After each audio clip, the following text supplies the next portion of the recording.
Late night host Jimmy Kimmel thinks he knows why. Watch.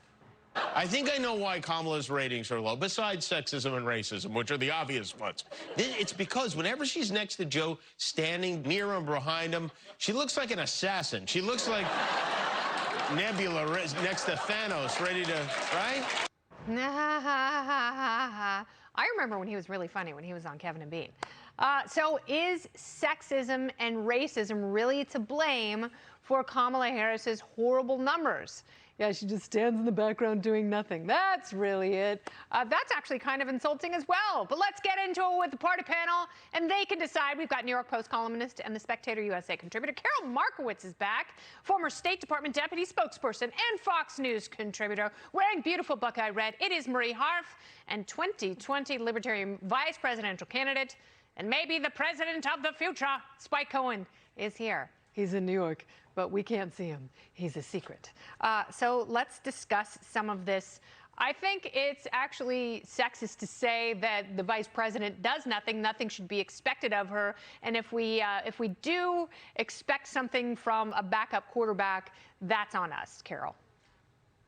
Yeah, you know, I just want Jimmy Kimmel to explain how he's more unlikable than Kamala Harris. I mean, he's a white man, and yet he's super unlikable. I don't find Kamala Harris that unlikable. I think she's got some really annoying traits. I think once you spend a little time with somebody, those kinds of traits come out. We've gotten to know Kamala Harris better since she's been vice president. But I wouldn't say unlikable. I just don't find her particularly effective in her job, which is a completely separate matter. So I wouldn't say it's sexism or racism. There's plenty of unlikable white men. Jimmy Kimmel, high on that list. All right, so Marie, Jimmy has been a very knowledgeable sports person for a long, long time. That's how he got his start in broadcasting. But saying that Kamala Harris is the backup quarterback, that's not quite true. You can actually have two games happening simultaneously, as you have to as president. When you're running the country, you have so many problems happening, so many games happening at the same time. And he has actually tasked the vice president with some really big jobs. And I would argue that her race and gender are the only redeemable, interesting things about her. Well, Kennedy, I think that we have a long history of women and politicians of color who are judged by very different, harsher standards. And a lot of the language that's used to criticize Kamala Harris is incredibly sexualized. We saw it when she was named the vice presidential candidate, when people questioned how she had risen so far in politics and insinuated really terrible things. And so, look, I do think a lot of the criticism is on its face sexist and racist. But it just doesn't make sense that she has a lower approval rating than someone like Dick Cheney, who literally shot someone in the face. Like, there's something going on here, and I think part of it is sexism and racism. I think part of it is that Joe Biden has given her an incredibly powerful agenda as vice president. Many vice presidents haven't had that much power.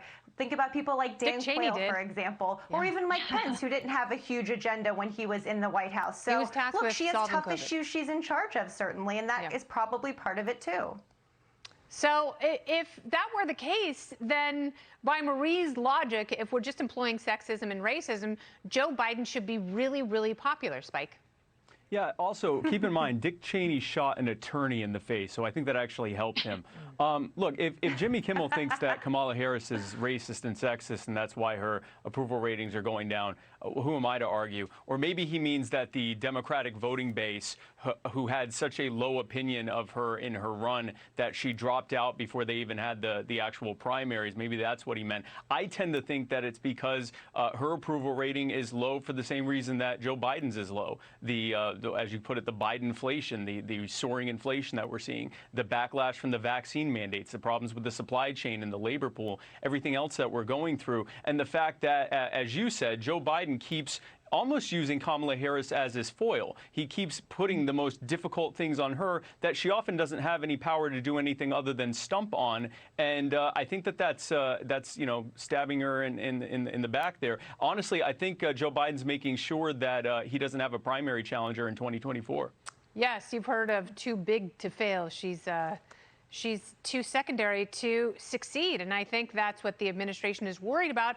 But the administration is not the one that's being pulled here. It's American voters. And, you know, she's got such poor numbers because everyone knows the president is in cognitive decline. He's not doing well. Right. He looks more tired and less coherent than he did a year ago. And she's supposed to be the person who's going to step in if for some reason he has to resign. And I think that worries voters more than having Joe stay put for another 3 years.